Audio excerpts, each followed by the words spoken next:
Hello everyone, how are you? Good. Okay, so today I've got, I'm not sure if it's going to be 2 or 3 parts, but I'm doing style analysis of a guitarist called Emily Remler. She was a huge influence on me, but she died tragically young. She was about 32 when she died. But she was just a phenomenal jazz guitarist. I'm going to post some clips below, and then you'll probably see what I mean. But what amazed me about a lot of what she was doing, I mean, like she played a lot of bebop stuff and what's known as hard bop, which is sort of like fast bebop, I suppose. It's very similar to sort of like Wes Montgomery and oh gosh. She was influenced, bits of Pat Metheny, bits of George Benson, but she'd put in bits of like Latin American or Brazilian music. Brazil is Latin America, isn't it? Or like bits of Cuban music, or bits of African sort of rhythms, things like that, and then mix that in with jazz. I mean, so the story goes, when she was younger, she was influenced by, like Jimi Hendrix and Johnny Winter and, people like that. But then gradually became interested in jazz. So her music is a bit more progressive than a lot of jazz as well. It's a lot of the time she plays. I mean, she can be very introspective as well, but a lot of the time her music can be very upbeat. And it has this groove about it. So I'll see how far I get. But I'm just gonna go through like a few sort of basic ideas in the sort of the African and the Latin type rhythms. So we'll see how far we get with that. Okay, enough babbling. Right. So the first one, I mean, it's based on this riff from a piece called Mozambique. It's from a Catwalk album, and it goes, let's see if I can play this.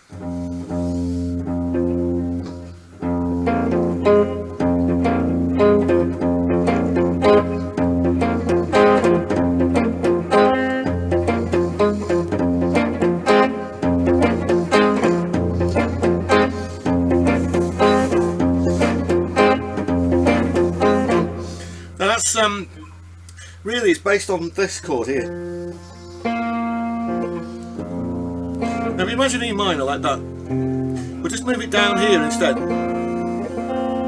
Now, so you can play all those open strings as well.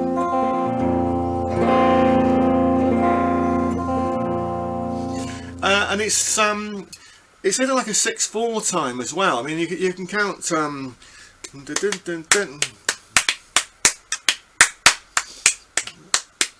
Like that, but so I mean, so there's some variation on that, which I mean, if you're a rock player, you can sort of, if you've got your basic sort of power chords like this, except I'm playing it starting on A instead.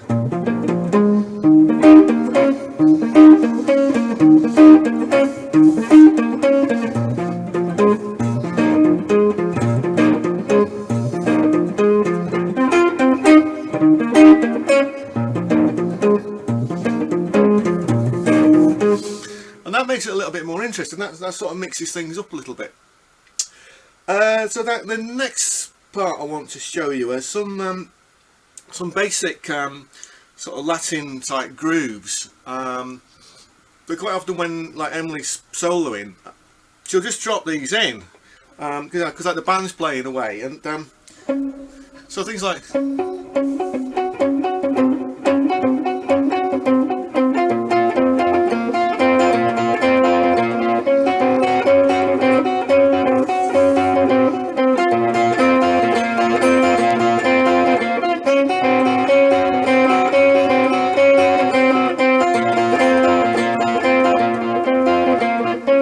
So what's going on here? So we're on that C to F, B to F, B to E, and that's A, isn't it? A to B.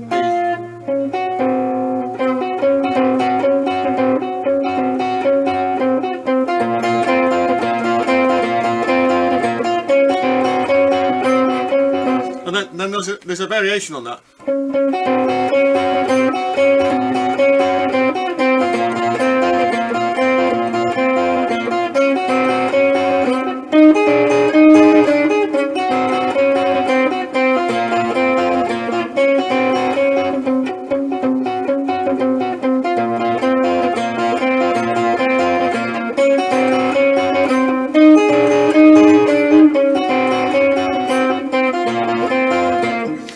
And so on and so on.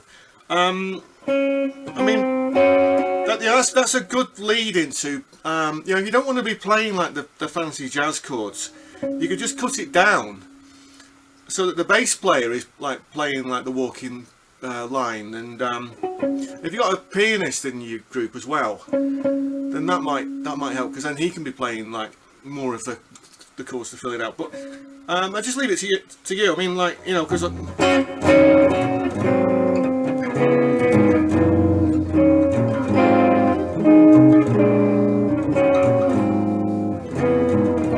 so I mean that's probably a bit complicated, but it fits on top of. I mean that fits on that chord. So I don't want to be confusing you just at the moment with too much. Okay, so then I mean, yeah, I mean, I should probably go into those chords a bit more in the second part. Yeah, I think that's what I'm going to do. Now I'm going to show you. It's based on the introduction to a piece called Nunca Mais. I think that's how you pronounce it. It's in Portuguese. If you are from Portugal, I'm terribly sorry for butchering the pronunciation, but it means something like never again. So so I'm not quite sure why she named it that, because it's a very upbeat piece. But it starts on this C9 chord. Now, right, and what's a C9 chord? Well, C obviously. That's the third. That's E. That's the 7, which is F. That's D. That's the 9. So you're playing the 7 and the 9. And then we're going to move that note there. If you can practice holding that chord down while moving that note to the G.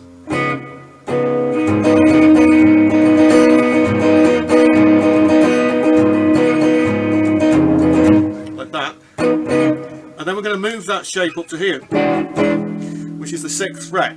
And then just slide it down.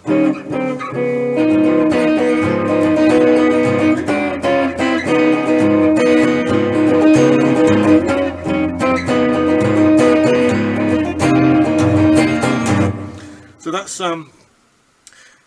B7 sharp 9. It's that Purple Haze chord, but we're playing it here instead. So we're going this one, this one. Sorry, right. So you see that if that's a 9, sharp 9 would be that. So that's the only real, you know, that's how you get that Hendrix chord, and you can construct it from like that, from that dominant 7, that dominant 7 chord like that. So that's sharp 9, that's 9. So it goes something like this anyway.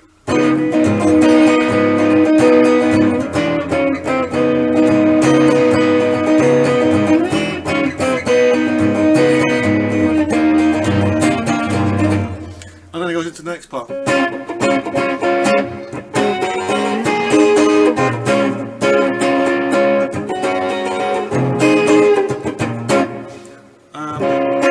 Now on the are we right? What we're doing here? So if you can hold in that like it's like that A chord shape, what played here instead, and then put that A in as the root. bar across here, and then just fret that F note there. Don't play the stop. Don't play that. Actually, you could actually play that.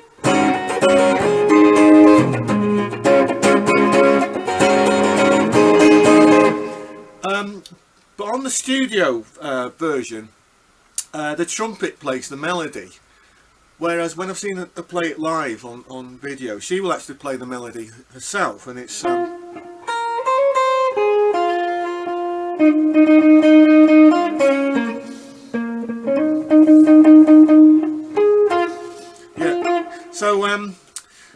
So that's something to work on. I mean, it's just a good introduction to playing jazz chords and playing bass lines with the jazz chords as well. It's quite a good one.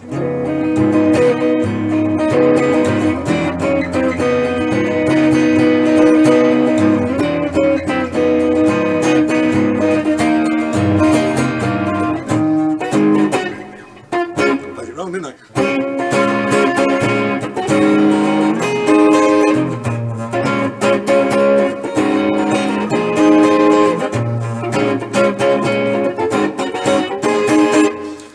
Okay, and then finally I've got another Latin type piece. This is actually from Catwalk itself.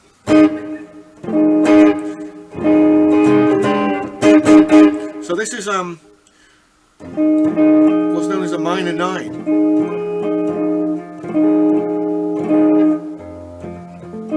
If you take that chord, we'll move this one down. Now this is going to be a bit more tricky, because we're going to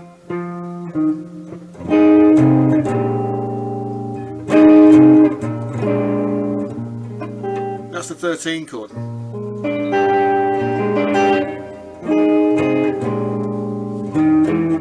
Then we're going to do that.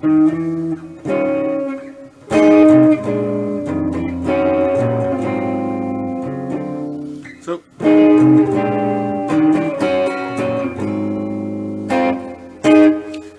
and then at speed it goes.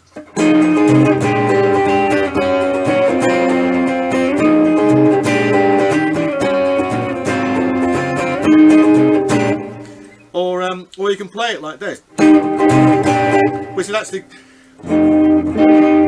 that's the minor 9. That's the sharp 9, isn't it? So the way she plays it.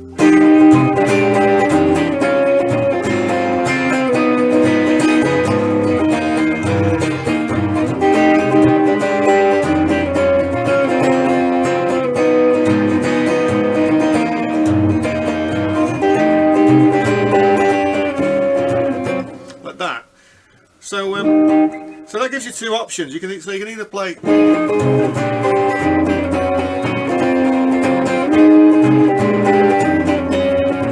like that, or you can go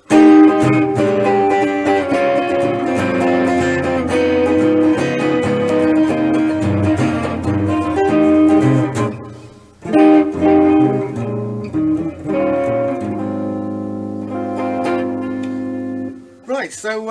So I think we'll leave it there for today. I know I've sort of babbled a bit, and but I mean, I hope I didn't confuse you too much. If you've got any comments or any questions, then please leave them below.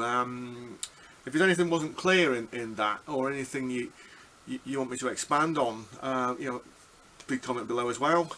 Otherwise, I'll see you next time. Thanks for watching.